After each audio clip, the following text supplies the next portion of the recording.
କେମିତି ଅଛ? ଭଲ ଅଛି। ଆପଣ ତ Odia. Hi everyone, welcome back to my channel once again. Mayam ngasigi blog asidi aikoina Puri hariba mafam asida Jagannatha Khoiramba chatpagi blog oidoine. Mamangdagi horaga ai isagi oina aigi health condition si khara nungaite khara fatte. Khoigi chahi amagi manungda lakpa ratha yatragi khoigi kaangi matamda su adum ishor se amumu puthorakpa matamdo aduda adum khurumja hawe aduna khoigi aina sum isada thazagiba ishor amani haiba tare. Anduna aido thazabatuki matungina ngasidi chatpa phangjagadore Puri hariba jaga sida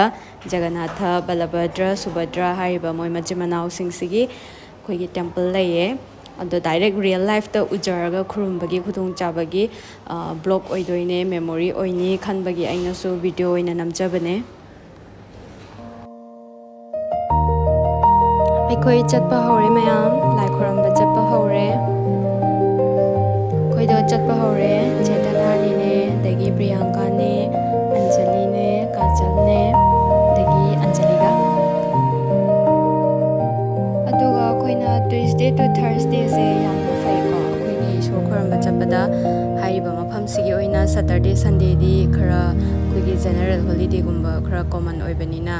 haidi mi do khara dum chilleba aduna khwaidagi lai khuramba chatke haragadi Tuesday to Thursday khoi Puri Jagannath ki oina di phaiye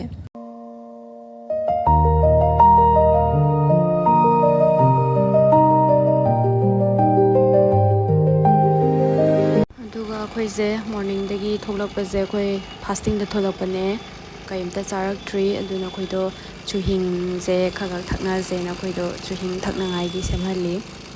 khoigi lambi matai da leirame bako si baya je the mangonda dum semalaga khoido khara thaknarni horen pukhang na ngai gi haitare queue de lepudoine ba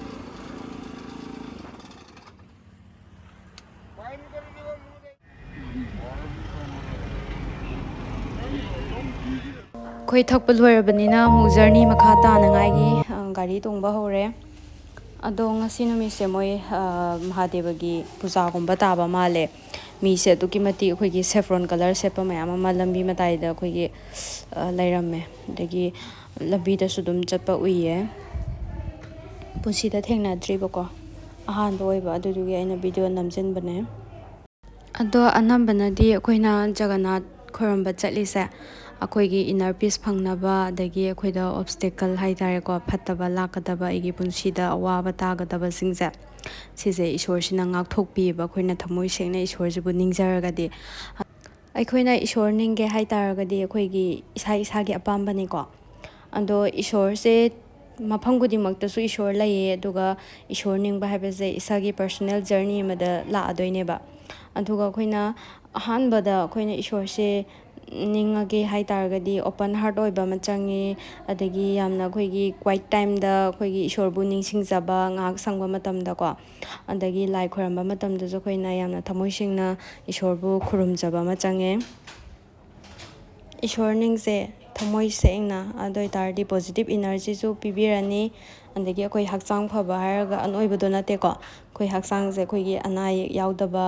dagi pukning santi leiba asi pina bidoine mayamna dum ubibada khangbirani ko khoigi moi lambi se yam phajaye do hapet yemina se moi lambi thonggi phibam se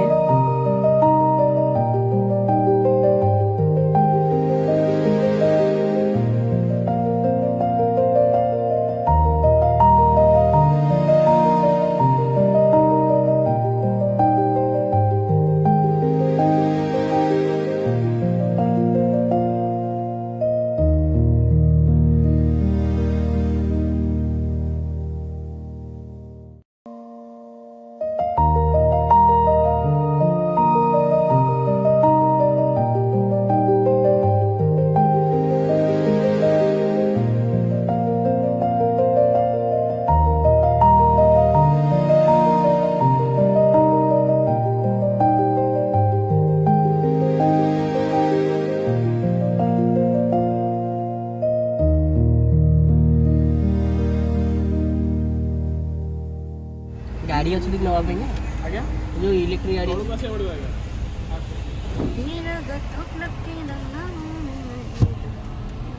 ꯃꯌꯥꯝ ꯑꯩꯈꯣꯏꯗꯣ ꯁꯨꯝ ꯂꯥꯛꯄꯅ ꯌꯧꯁꯜꯂꯛꯑꯦ ꯑꯗꯣ ꯁꯤꯒꯤ ꯑꯟꯗꯔꯒ꯭ꯔꯥꯎꯟꯒꯤ ꯂꯝꯕꯤꯁꯦ ꯁꯤꯗ ꯆꯪꯉꯦꯕꯀꯣ ꯁꯤꯗ ꯆꯪꯉꯒ ꯒꯥꯔꯤ ꯄꯥꯔꯛ ꯇꯧꯔꯝꯗꯣꯏꯅꯦ ꯑꯗꯨꯒ ꯒꯥꯔꯤ ꯄꯥꯔꯛ ꯇꯧꯔꯕ ꯃꯇꯨꯡꯗ ꯀꯃꯥꯏꯅ ꯑꯩꯈꯣꯏꯒꯤ ꯄꯨꯔꯤꯒꯤ ꯖꯒꯟꯅꯥꯊꯀꯤ ꯇꯦꯝꯄꯜꯐꯥꯎ ꯀꯃꯥꯏꯅ ꯆꯠꯂꯤ ꯍꯥꯏꯕꯗꯣ ꯚꯤꯗꯤꯑꯣꯁꯦ ꯂꯣꯏꯕꯐꯥꯎ ꯌꯦꯡꯃꯤꯟꯅꯁꯦ.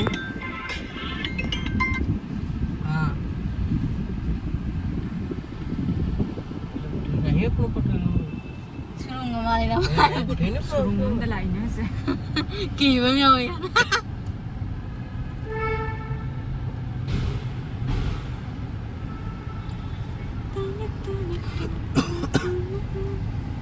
Tadi kau kau cuma apa bahin, kolek semua di portinya mau dah, ini kau pergi jauh. Jauh mana? Ini tahu ya.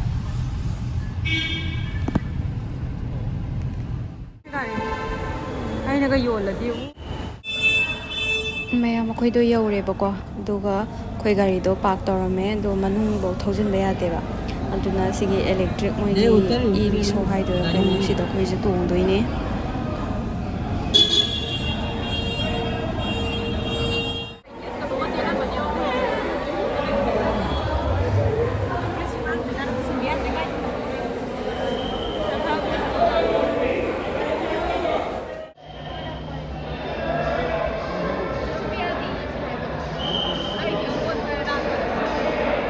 ꯂꯥꯛꯃꯤꯟꯅꯕ ꯑꯩꯈꯣꯏ ꯇꯔꯨꯛꯇꯣ ꯑꯩꯈꯣꯏꯒꯤ ꯒꯥꯔꯤꯁꯦ ꯃꯣꯏ ꯅꯪꯅꯕ ꯀꯥꯈꯠꯅꯕꯤꯗꯣ ꯑꯣꯏꯔꯝꯃꯦꯕꯀꯣ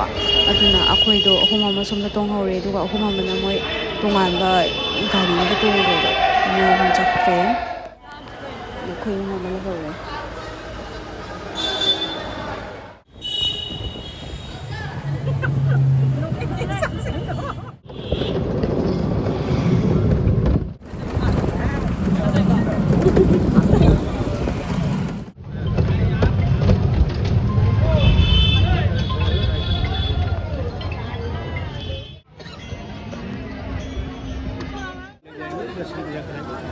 दर्शन में पूजा का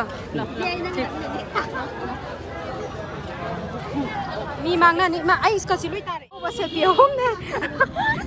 हम बस पे हमने सीए सावना बस माने कोरियन चाइना सब सेम फेस रहेगा. ठीक है भैया. भैया बोलिए क्या मीठी असते हेलो अच्छी वाह आप लोग तो उड़िया. ठीक है हो गया बाय बाय बाय बाय जय जगन्नाथ. लाओ लाओ ममांगिसिना मसु मसुने खोइगिसिना कजी कजी. Finally we are here now. अखोई हुजे पुरीगी जगन्नाथ टेम्पल ममांगदा लेजरे. ईश्वरजीगी फिरालजे अखोइगी याम फजना विंड डायरेक्शनदा ओलगा हाइना हमना लेरे. मीदो हेक्ता खुचिन नमनेको मीसु सुकी मतिक चिल्ले अदुगा सिगी अस्तारजिसु याम पोएबा नेटपा ngamdeba aduna khoido तासिलागा खै उरुम अमदा लेपिने हाइफेट मी येंगिने खरा कोमाक खराना दो कोमाक ति कोमारो मूर्छना महामंत्र सिंहद्वार प्राप्तवासी मूर्छना महामंत्र सिंहद्वार प्राप्तवासी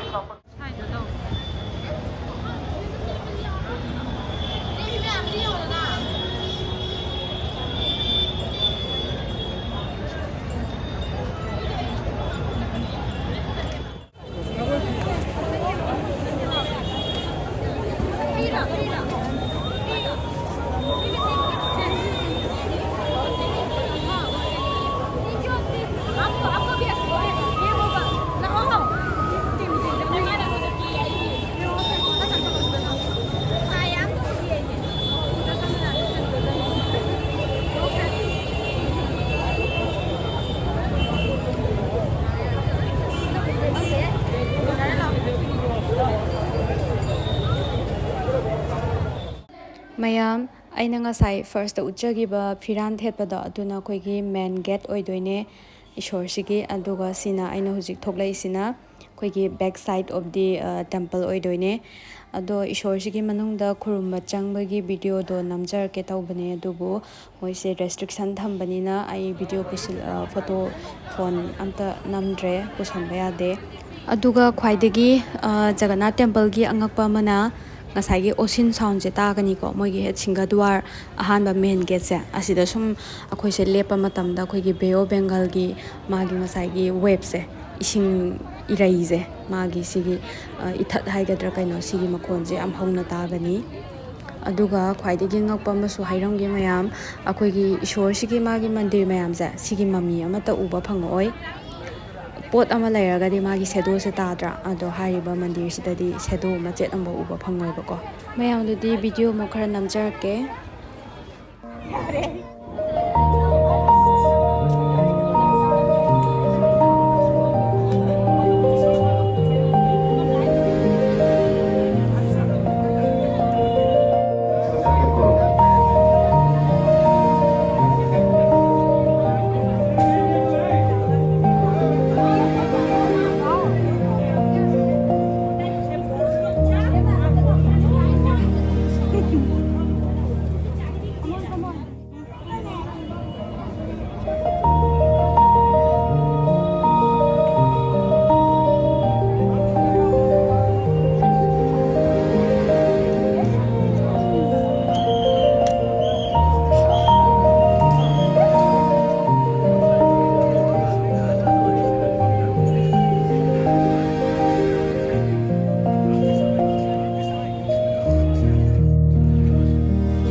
Jagannatha manungse asukki matik fazai somdana sumaya leitoine leihau pambi yam hawe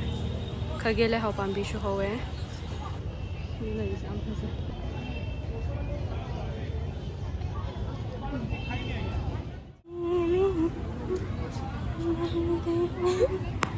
chano Puri se like me क्यों देता तो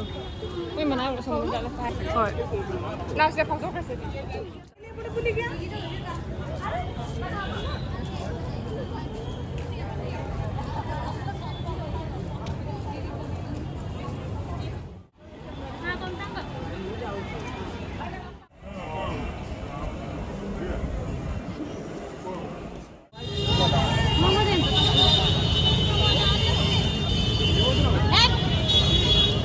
वो वाला रहेगा तो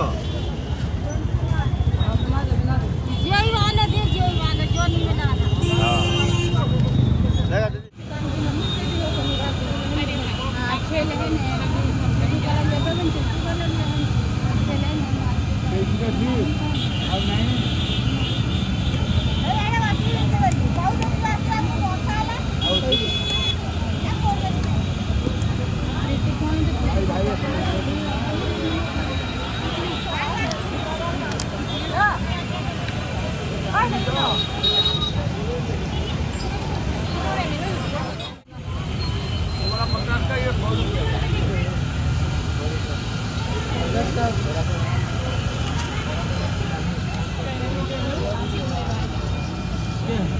होला स्कूटी भैया ये कितना 280 का 2000 हाँ जी 2000 साइकिल लगा देंगे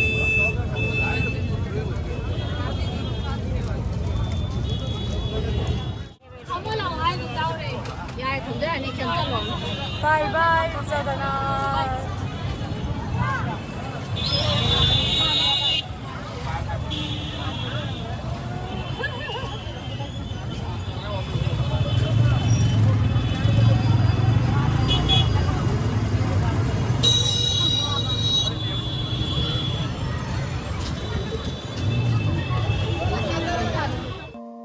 ꯃꯌꯥꯝ ꯃꯊꯪꯒꯤꯁꯤꯅ ꯑꯩꯈꯣꯏꯒꯤ ꯃꯃꯥꯡꯗꯗꯤ ꯑꯩꯈꯣꯏ ꯕꯤꯆꯀꯨꯝꯕꯁꯦ ꯈꯔ ꯑꯗꯨꯝ ꯆꯠꯂꯨꯔꯦꯕꯀꯣ ꯆꯠꯇꯕ ꯃꯐꯝ ꯊꯤꯔꯛꯏꯅꯦ ꯑꯩꯈꯣꯏꯒꯤ ꯃꯦꯔꯤꯟ ꯗ꯭ꯔꯥꯏꯚ ꯂꯣꯝꯗ ꯑꯣꯏꯅ ꯀꯥꯞꯊꯔꯅꯤ ꯑꯩꯈꯣꯏ ꯍꯧꯖꯤꯛ ꯌꯧꯔꯛꯀꯗꯣꯔꯦ ꯖꯒꯥꯗꯣ ꯌꯧꯕꯒ ꯎꯠꯆꯔꯛꯀꯦ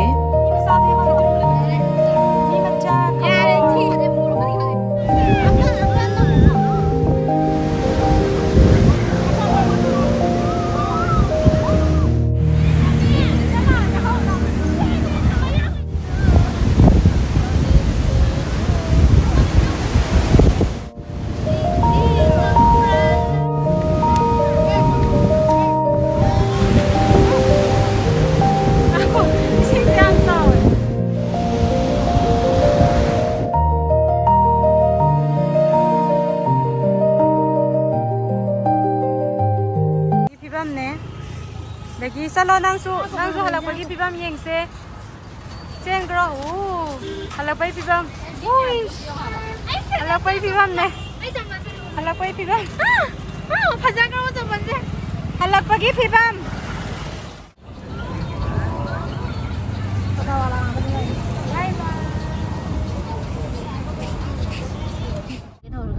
ꯃꯣꯏꯅ ꯆꯥꯗ ꯊꯛꯇꯅ ꯅꯨꯃꯤꯠꯁꯤꯃ ꯄꯨꯔꯥ ꯌꯦꯡꯉꯨꯅꯦ ꯃꯇꯝꯁꯦ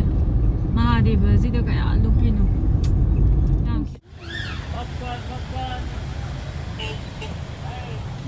ꯃꯌꯥꯝ ꯑꯩꯈꯣꯏ ꯍꯟꯖꯔꯛꯑꯦ ꯅꯨꯃꯤꯠ ꯄꯨꯡꯇꯥ ꯇꯥꯔꯦꯀꯣ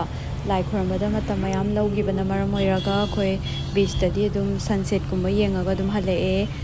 ꯁꯤꯒꯤ ꯃꯣꯏꯒꯤ ꯇꯣꯜ ꯇꯦꯛꯁ ꯇꯧꯕꯩꯁꯨ ꯌꯥꯝ ꯅꯩ ꯍꯥꯏꯕ ꯃꯌꯥꯝ ꯑꯗꯨꯗꯤ ꯊꯦꯡꯛꯁ ꯐꯣꯔ ꯋꯥꯆꯤꯡ ꯁꯤ ꯌꯨ ꯏꯟ ꯃꯥꯏ ꯅꯦꯛꯁ ꯚꯤꯗꯤꯑꯣ